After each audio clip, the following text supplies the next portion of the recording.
are never going to agree about this. He said believe in the vision. I never loved anything that much. And the only way we're going to get that again, really, is by staying exactly faithful to what that original game was. We can't change this. The battle system was terrible. It was clunky, it was obtuse. I didn't do anything but bring out what they originally intended.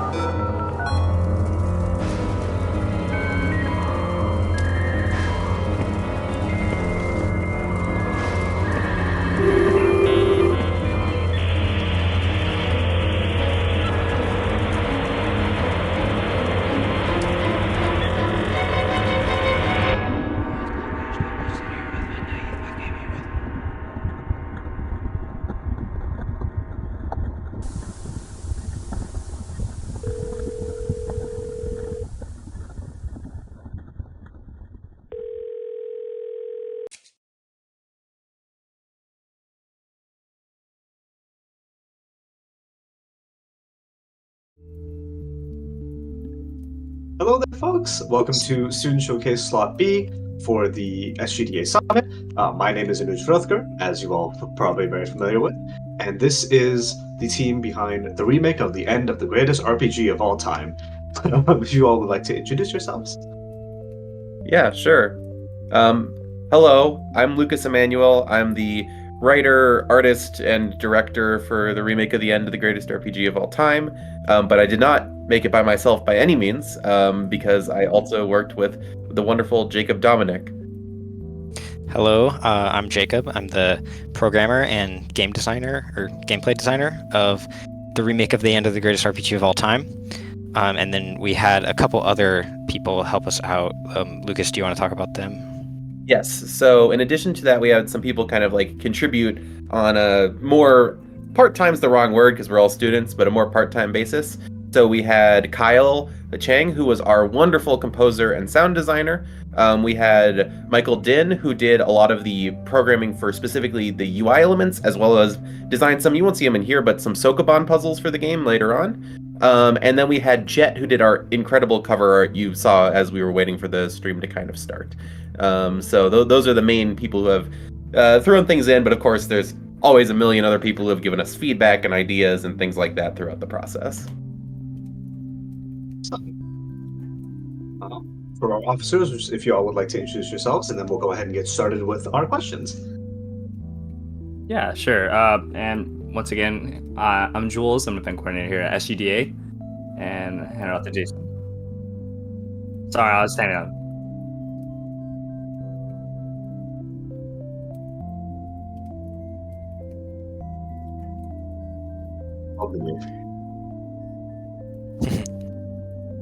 Yes, I love the name. We've been joking that we should shorten it to TRotEotGRPGoAT as the acronym, which is even harder to remember. But I do have to say, before we get into I think we're about to start the demo and ask questions and all of that. In order to preserve the canon of the game, I do have to officially say on the record that everything we're about to say is a lie. This original RPG did exist, and it was really remade by two people who were definitely not us. And yeah, just don't believe anything we say. Yep, totally. Like the very real RPG, I have it somewhere back there. It's actually right behind my head. We all know what console it was on, and we all love it, and we all could provide physical copies in a court of law. Anyway. To get started, I'd like to ask, where are your team members located, and where are you calling in from right now? Since Jacob's starting the game, I can start for this. So, for me, so generally we're all located in the UC Davis, Sacramento area. This was a project for the University of California, Davis capstone class. But in terms of calling in right now, none of us are in UC Davis. I right now am actually in Oxford, England, because I'm studying abroad for the summer. So it is currently 10 p.m. for me. And then Jacob, you're in San Diego, if I recall correctly? Yes, I'm in San Diego right now. I'm back home for the summer. Yeah, so that's where we are right now. Awesome. Always great to hear another San Diego native. But wanted to ask, also kick this off talking about the game. Is how did you guys get started? Where did the idea come from initially?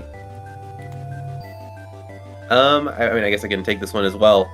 So the initial idea was kind of structured around the capstone course because day one of the capstone course, the professor came and said, "Hey, we know you have 6 months to make a game and you're supposed to make something ambitious, but don't try to make a 100-hour RPG. That'd be ridiculous." And I'm like, well, what if I just made the last hour of a 100-hour RPG?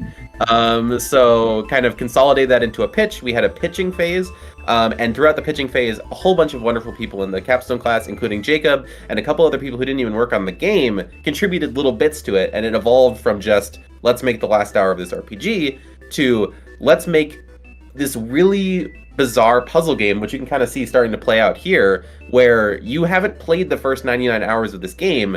So how are you supposed to solve all these puzzles? You don't know the answer to the trivia questions that the quiz master asks you because you haven't met any of the characters he's talking about. Well, the way you can do that is because in this remake, they've included the digital manual for you. They've included clips of a documentary that never got released. They've included all these different pieces of information that you can then use to deduce as you go through the game and using consolidation with each other in order to understand, this is what's going on. And then in addition to that, what evolved even as we were progressing from there was this kind of mystery at the core of the game. Because you're starting to wonder, okay, but why can I only play the last hour of this RPG? And what seems to be going on with some of the things? There are moments that we'll see later in the demo where the game doesn't seem to be behaving as you would expect it to, or seems to have elements that are coming from outside of it. And you're starting to kind of piece together both with the solutions, you're getting that information, but it's also telling you the story of how the game was made. That sounds... I did really like the idea that it's kind of... Seeing at the beginning, when I loaded up, I was like, continue game, 99.63%. I was like, did I download the wrong file? Or was that incorrect? So I really like that idea, and especially as somebody who played a lot of these types of games growing up. Final Fantasy IX Remake, sometime.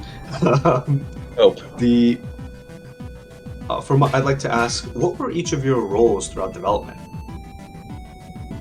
Jacob, are you able to answer questions with the kind of playing the game? Yeah, I can do both. I might just like walk back and forth though. But I guess I can start since Lucas just did a lot of talking. So I did all of the programming for the game. So like the battle system that you just saw, making the character move around. We had some additional programming help, but I guess the bulk of it was my doing. Yeah, absolutely. And I feel like Jacob might have undersold himself a little bit there. He was also kind of became the co-author of a lot of the stuff in the game. He was the kind of go-to person where I initially pitched the game, but then he was always the person I was talking to about it and discussing things and getting feedback. And a whole ton of the ideas and concepts in the game are from him. For myself, the general two things I did are anytime you see something visual on screen, I probably drew it or photoshopped it or made the pixel art for it or 3D modeled it or whatever. Just kind of generalist artist for most of it, with the exception of, again, the wonderful cover art that Jet made. And then I also I say writing, but the way that this game is structured, there's not a lot of like me literally sitting down and typing out dialogue as much as it is designing the game to tell the narrative along with the puzzles. So a lot of my responsibility was coming up with puzzles that would also tell you something about how the game was made, and vice versa, coming up with story beats that would also be able to be used as the key to unlock the solution to a puzzle. Yeah, and then I could show off I guess like one of those puzzle elements that Lucas was talking about is using the manual. So we have this queue-based battle system where you like queue up a bunch of different moves and then like execute all of them at once. But you can also string together different attacks in specific orders, and it will result in like a special attack. So in this case, it tells me in the manual that the weakness is 3 spins and 3 axes, so I can line those up, do it, and we'll see what happens at the end.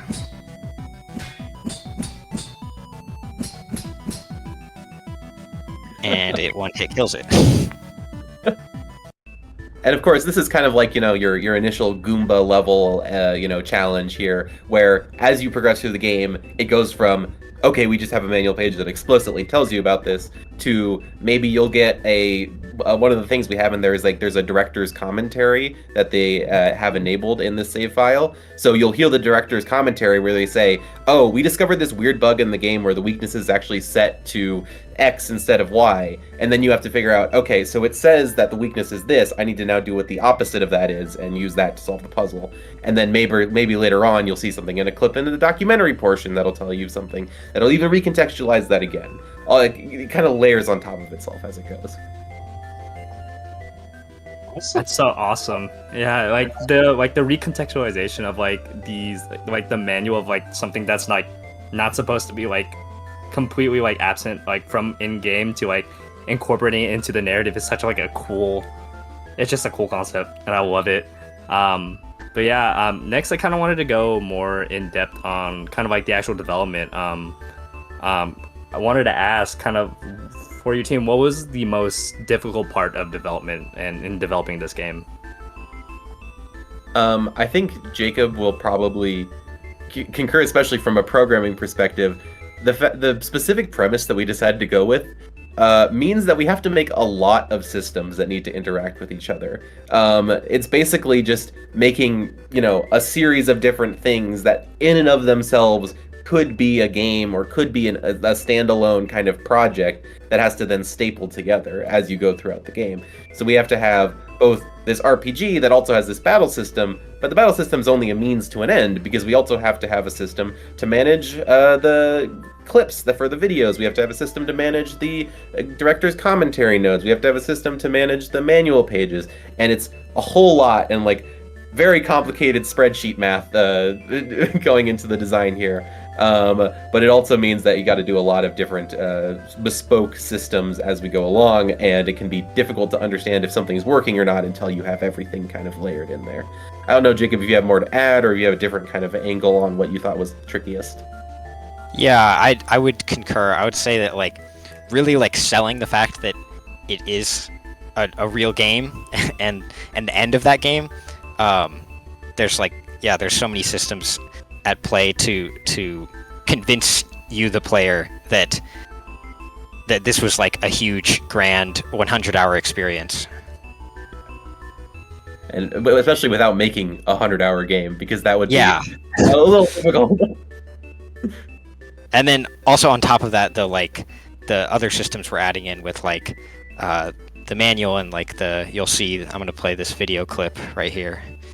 Oh, also, this was a convention demo we made, so it doesn't have audio for this clip because we didn't want to be mean to the people next to us. But in the final version, there is actual audio for the clips. That is very considerate. That's very nice of you, because there have been times where when showcasing, it's this is loud. What is happening from the people right next to us?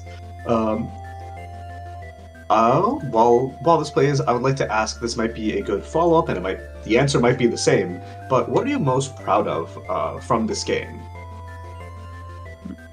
Jacob, do you want to try taking this first, especially since you're off the keyboard right now?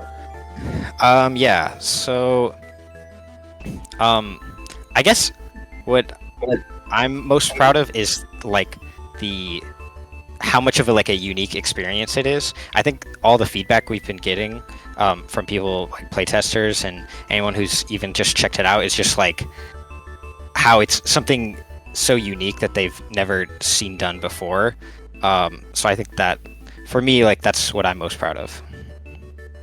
I definitely concur on that. I think one thing, this is a very, surface level thing to be proud of, but the specific visual style, I was not sure going in. I'd been trying and experimenting with doing kind of the HD 2D Square Enix style, and I wasn't sure how well it was going to turn out, and it really is core to the fantasy of the game that you believe that this is supposed to be a remake of an RPG and not the original. So it has to kind of have that look to it, that overuse of bloom, that 3D style. And well, I don't think it looks as AAA quality as the Octopath games. I think I we got close enough, and I think the game looks very nice that I'm just very proud of how that visual styles ended up turning out.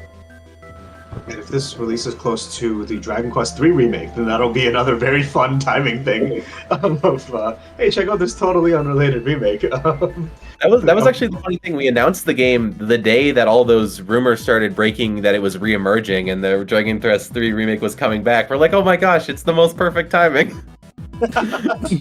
Unintentional Square Enix marketing. Exactly. Yeah. I did want to ask, kind of like how much has this game, like when you first like conceptualized it, was in the, like the pitching phase, how much has this game kind of like evolved to like where it is now from like where you guys started? Yeah, I mean it's evolved quite a bit. It's kind of we described it during development as accordion scope, where like every single thing was a new layer that you could expand outwards rather than kind of being as interconnected as you would imagine initially. So the result was that like we started with the pitch of just being, what if we made just the last hour of a 100-hour RPG, which is a funny pitch in and of itself because, you know, we can do all kinds of crazy endgame moves and have heroic sacrifices from characters you've never met, and it was really fun, and we've incorporated a ton of that stuff in there. But the big thing that we kept getting feedback on was just people asking, like trying to figure out what was going on and trying to understand the mystery behind it, and we started having ideas like, okay, well, what if we start to incorporate who's making the game? What if there's original creators? Or maybe the remake is being remade by other people? And we realized there's actually a really remarkable opportunity here to kind of do a game that is a commentary on the idea of remakes in games that simultaneously is using the idea of a remake to create a type of game that really hasn't existed before. And once we started coming up with those kinds of ideas, we're like, okay, this is unique enough that we got to try and pursue it.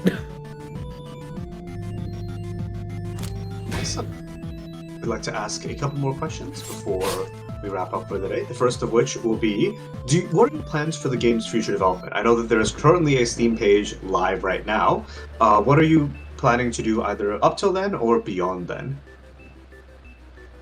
Again, it feels like this is a question that I should answer, but Jacob, feel free to pop in for this. Okay, I mean, you can go ahead. Yeah. Oh, also, this is an important bit. That's weird. We'll let that play while this.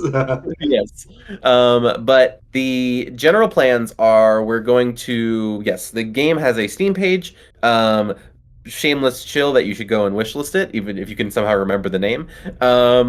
And the high level overview is just we're going to finish up the game and put it up on there. We haven't confirmed like a specific timeline for when that's going to happen, but we're just more generally saying we're not planning on working on this for the next 5 years or anything like that. We have a very clear end in sight, and we're working to finish up as soon as possible. Wow, the shill was in the game itself.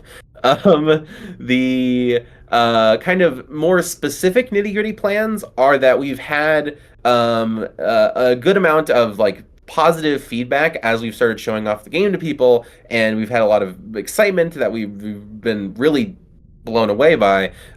So instead of trying to expand the scope or anything, what we're kind of trying to do is polish it up more than we were initially intending on. When we were first kind of conceptualizing and making the Steam page, the idea was, okay, we'll throw this up on here, and you know, it probably won't have controller support or very many options, or like we won't really test it on very many platforms, because the idea is just to get something in the portfolio. But now that there are people who legitimately seem interested in the game, we're kind of gonna be taking a bit more careful approach, making sure that like as we fix as many crucial bugs as possible, we make sure there's controller support and accessibility and options and all that stuff, to polish it up a bit more than we might have otherwise done. Awesome. Yeah. I know for like from my end, I would definitely like to see what what he means by like he's lying. What does that mean? Like I would love to see like the end of this narrative. But we're reaching the end of our segment, so I would want to ask if you guys have anyone specifically you wanted to shout out, give thanks to, or anything like that. Jacob, do you want to go first? I feel like you're gonna say this one, Lucas, but I'll steal it first. Steal it. Shout out to our professor, Patrick Lemieux. I feel like he did a lot for us. Even just hosting the capstone class, like that's a very like most schools like wouldn't have something like that, but then he did that for us, and then he kind of gave us a schedule to work off of. Lucas, do you want to add on to that? Oh, I was going to add on, like, even more so, Patrick Lemieux, as well as Stephanie Bullock, who's another co-professor in UC Davis's games department, have been absolutely remarkable help. I mean, they were literally on a 3.5-hour call with me the other week about this game, just giving absolute torrents of feedback and helpful advice and helpful things to look at. They have been nothing but just like enthusiastic, as well as Arnpreet, who is one of the TAs for the class that we did. He had both some incredible insights and also just was like a big person of enthusiasm from day one, which was very helpful in making the game. Also, thank you, Mom and Dad, who were okay with Jacob and me driving down to LA to show off this game, despite the fact that we found out like 2 weeks before that we were going to be doing that. That was very helpful and very supportive. Awesome. And with that, I think we'll and good timing with this loop of the game being finished.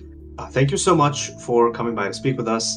This game was really cool. I am actually very excited for seeing how it goes and for playing it when it releases on Steam. I dropped the link to the Steam page in the Twitch chat. It also should be available on our website. I posted that earlier as well, so please do check it out. Thank you both for coming on. Jason, Jules, any final comments? Nothing from me. No, I think we're definitely excited to see it on Steam and to see it succeed. But yeah, I think next up we have coming up Battle of the Bands, Orientation Day from our developers at CSU Fullerton. So stay tuned for that. All right. Thank you, everyone.